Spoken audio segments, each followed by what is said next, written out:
Hey everyone,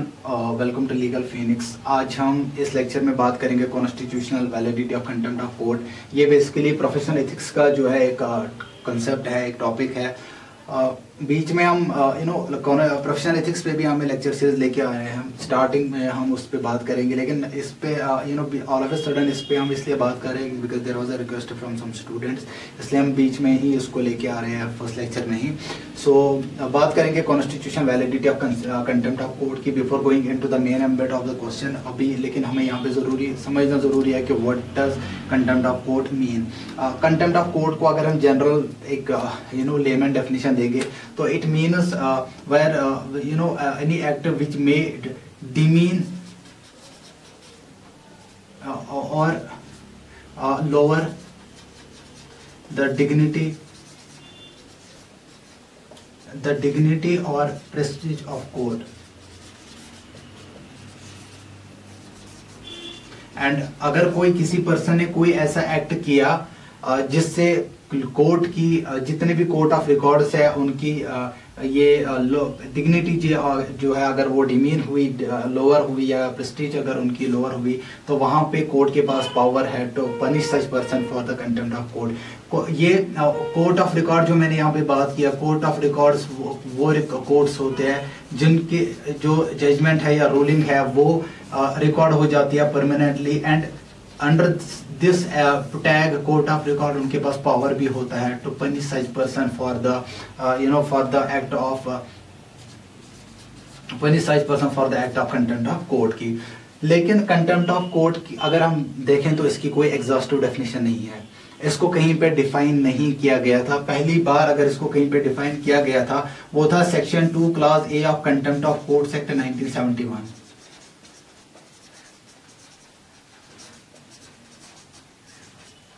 इन्होंने भी इसको कोई एज सच कोई इलॉबरेटिव या एग्जॉस्टिव डेफिनेशन नहीं दी है। इन्होंने भी इसको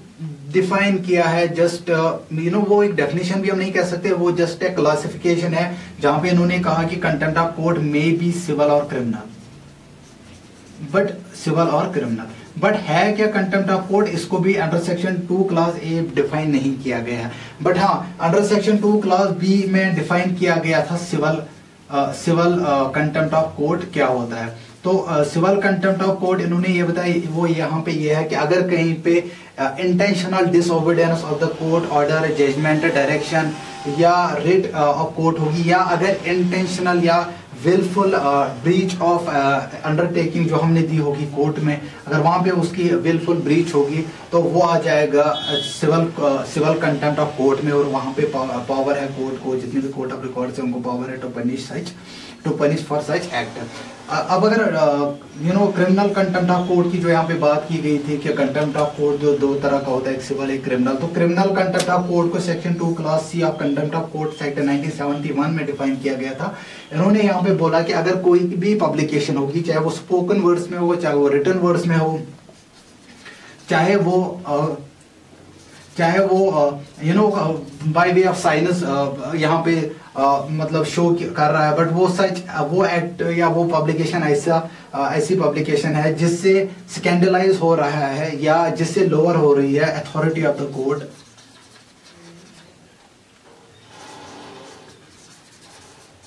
या which might lower or tends to lower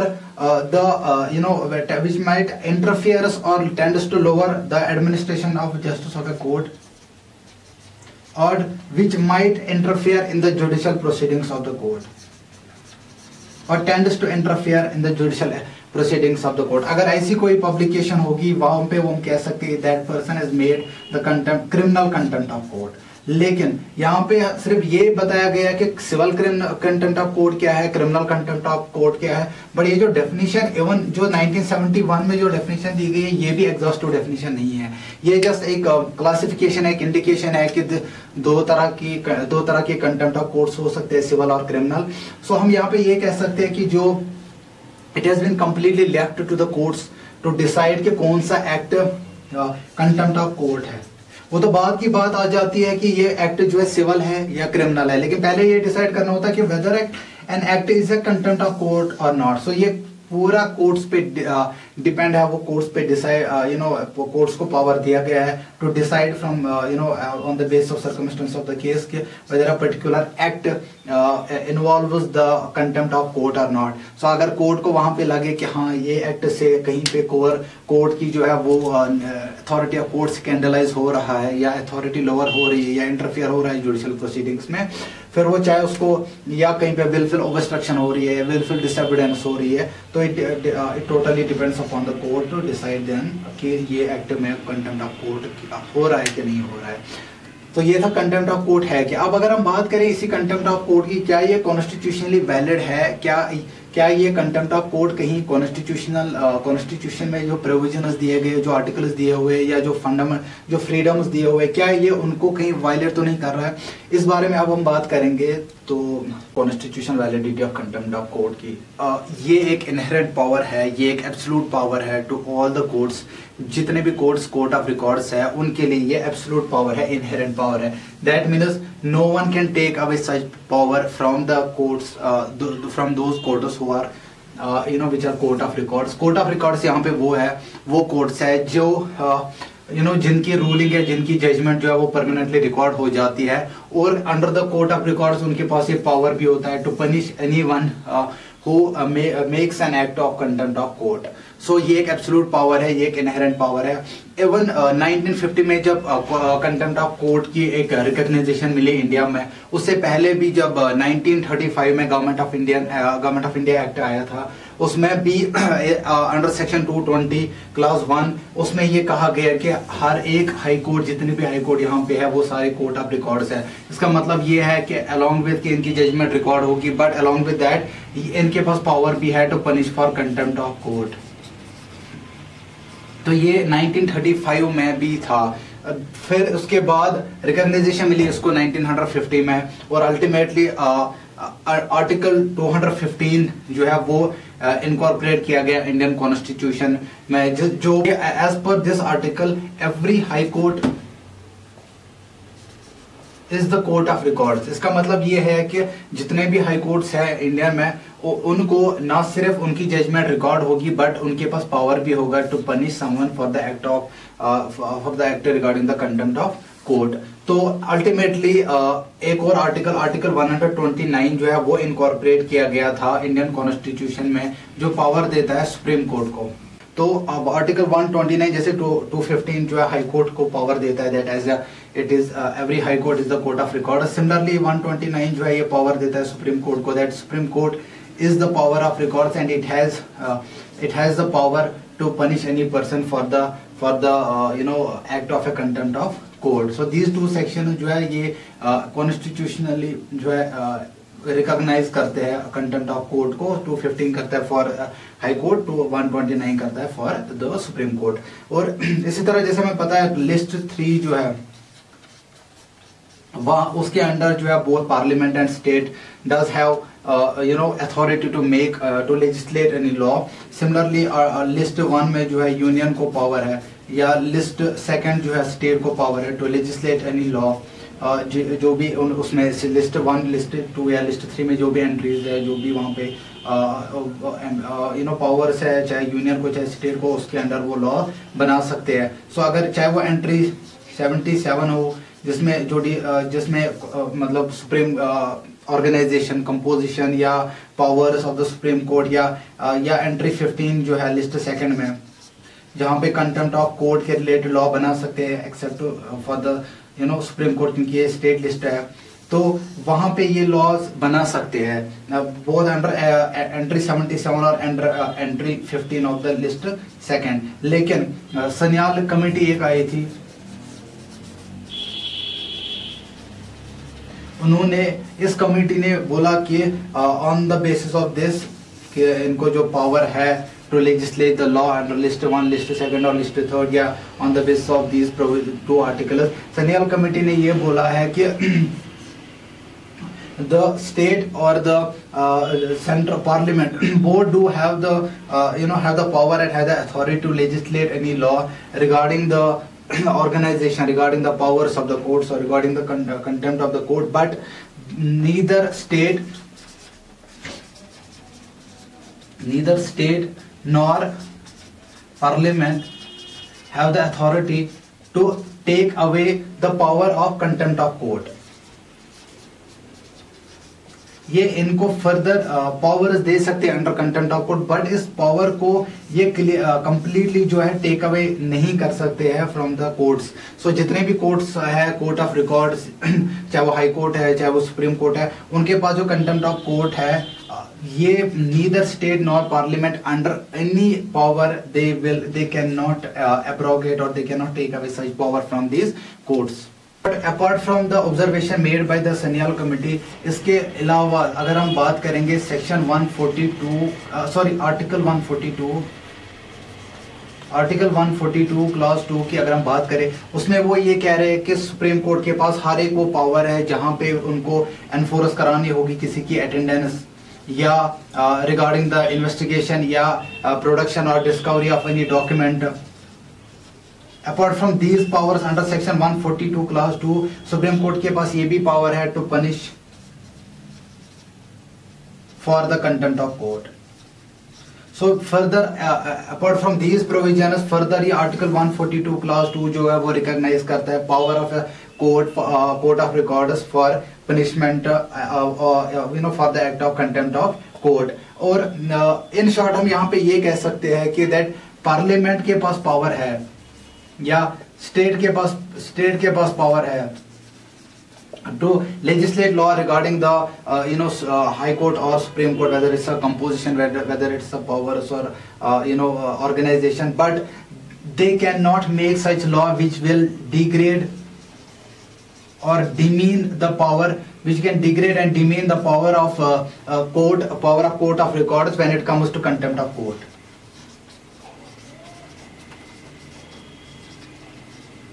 इसीलिए अगर हम देखें सेक्शन 22 जो है कंटेम्प्ट ऑफ कोर्ट एक्ट 1971 का जो है, उसमें ये क्लियरली दिया गया है कि इस एक्ट में जो भी दिया गया है, ये जो कंटेम्प्ट ऑफ कोर्ट्स एक्ट 1971 में जो जितने भी प्रोविजन है, they are only in addition, not in derogation. So ये जितने भी प्रोविजंस है कंटेम्प्ट ऑफ एक्ट 1971 के, ये they are just in addition to all other laws which deal with the contempt of court. अब अगर बात करेंगे ये सारे प्रोविजंस है जो रिकॉग्नाइज करते हैं कंटेम्प्ट ऑफ कोर्ट को, चाहे वो आर्टिकल 215 हो, चाहे वो आर्टिकल 129 हो, या आर्टिकल 142 क्लॉज 2 हो, या बाकी प्रोविजन हो, चाहे कंटेम्प्ट ऑफ कोर्ट्स एक्ट है, ये रिकॉग्नाइज करते हैं कंटेम्प्ट ऑफ कोर्ट को, ये पावर्स प्रोवाइड करते हैं हर एक कोर्ट ऑफ रिकॉर्ड, जितने भी कोर्ट है, कोर्ट ऑफ रिकॉर्ड उनको ये पावर करता है टू पनिश एनीवन और फॉर एनी एक्ट विच में come under the scope of contempt of court. But कुछ जो है ये भी क्वेश्चन उठा रहे that it the contempt of court जो है ये है वायलेटिव ऑफ आर्टिकल 19, जहां पे freedom of clause 1 freedom of speech and expression की बात कर रहे हैं कि ये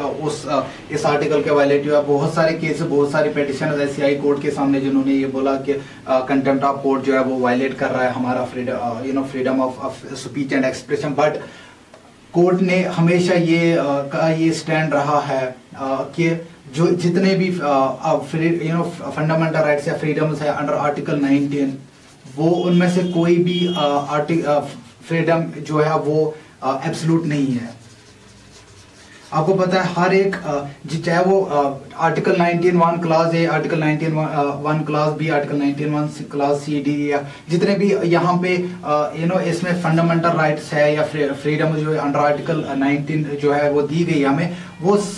सब जो है वहाँ पे कहीं ना कहीं रिस्ट्रिक्शन दी गई है under article 19 class 2, 19 class 3, 19 class 4. तो अगर हम फ्रीडम ऑफ स्पीच और एक्सप्रेशन की बात करें तो वहां पे रिस्ट्रिक्शन है उस फ्रीडम पे, वो फ्रीडम एब्सोल्यूट नहीं है. वहां पे रिस्ट्रिक्शन है कुछ अंडर आर्टिकल 19 क्लास 2. उसमें एक रिस्ट्रिक्शन ये भी है जिसको हम कंटेम्प्ट ऑफ कोर्ट कहते हैं. सो अगर कोई पर्सन जो है ही और शी में make any kind of an act which might fall under the scope or under the ambit of contempt of court, वहाँ पे वो पर्सन ये नहीं कह सकता है कि that it is my freedom to speech and expression, वो कोई ऐसी पब्लिकेशन कर देगा या वो कोई ऐसा स्पोकन वर्ड बोलेगा जो which might tend to scandalize the authority of the court or tend to interfere in the public administration of justice, तो वहां पे वो पर्सन का वो डिफेंस नहीं रहेगा, क्योंकि article 19 clause 2 itself restrict this the freedom of speech and expression right, and उसमें रिस्ट्रिक्शन में एक रिस्ट्रिक्शन कंटेम्प्ट ऑफ कोर्ट भी है। एक केस लाया था in OP Gupta case, same viewpoint was held by the court that contempt of court is not violative of Article 19 Clause 1A freedom of speech of expression, as Article 19 Clause 2 itself has a restriction regarding that fundamental right of freedom of speech and expression, and that restriction includes contempt of court as well. हम यहाँ पे ये भी कह सकते हैं जो Article 21 है apart from Article 19, Article 21 जो है वो जो यहाँ पे ये कह रहा है कि Article 21 of the Indian Constitution जो यहाँ पे ये कह रहा है that no one shall be deprived of life or personal liberty except according to the procedure established by the law.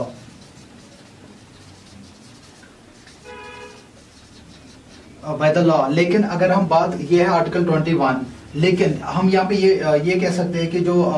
Contempt of court है it is not violative of this article, because जो contempt of court itself है वो उसको recognition मिली है, चाहे वो section 4 या section 10 हो कंटेम्प्ट ऑफ कोर्ट का, उन्होंने इसको स्टैट्यूटरी रिकॉग्नाइजेशन दिया। अपार्ट फ्रॉम दैट कोर्ट्स और जो कॉन्स्टिट्यूशन है both have recognized the concept of contempt of court, not just after the commencement of the constitution, but before the commencement of constitution, even from 1935 this concept of contempt of court was recognized by the courts and by the Government Act 1935। तो यहाँ पे हम ये कह सकते हैं कि अगर ये जो कंटेम्प्ट ऑफ कोर्ट कंसेप्ट है इसको अगर स्टैट्यूटरी रिकॉग्नाइजेशन है, सो ये जो आर्टिकल 21 यहाँ पे कह रहा है कि that no one can be deprived of personal liberty and life except as per established by the law. So words as per established by the law. So on the basis of these provisions, on the basis of these the recognition it has got from the courts or from the constitution or from the Contempt of Courts Act or the articles laid down in the constitution or the as per the article 19 clause 2, तो on these basis हम यहाँ पे ये कह सकते हैं that the contempt of court is constitutionally valid and it does not violate any provision of the constitution or any provision of the law, and courts have full power, courts of records have full power to punish any person who make any kind of an act which might fall under the ambit of or under the scope of the contempt of court. That's what it was all about, the constitutional validity of the contempt of court. Fine, in nutshell आप ये कह सकते हो कि there is the constitutional validity of contempt of court is that it is valid as per the constitution and it does not violate any provision of the court or any provision of the constitution. So this was all about this topic. हम लोग और भी topics लेके आएंगे professional ethics पे और भी lectures लेके आएंगे. Till then, kindly support us and do subscribe our channel and don't forget to press the bell icon so that you will get the latest notification of each and every video. हम लोग कोशिश कर रहे हैं कुछ guest lectures भी लेके आए आपके लिए और जितना हो सके उतना इसको दिन ब दिन थोड़ा lectures और जल्दी और ज़्यादा लेके आए, but आप लोगों का support चाहिए. Kindly do subscribe us and keep watching our channel. Thank you so much.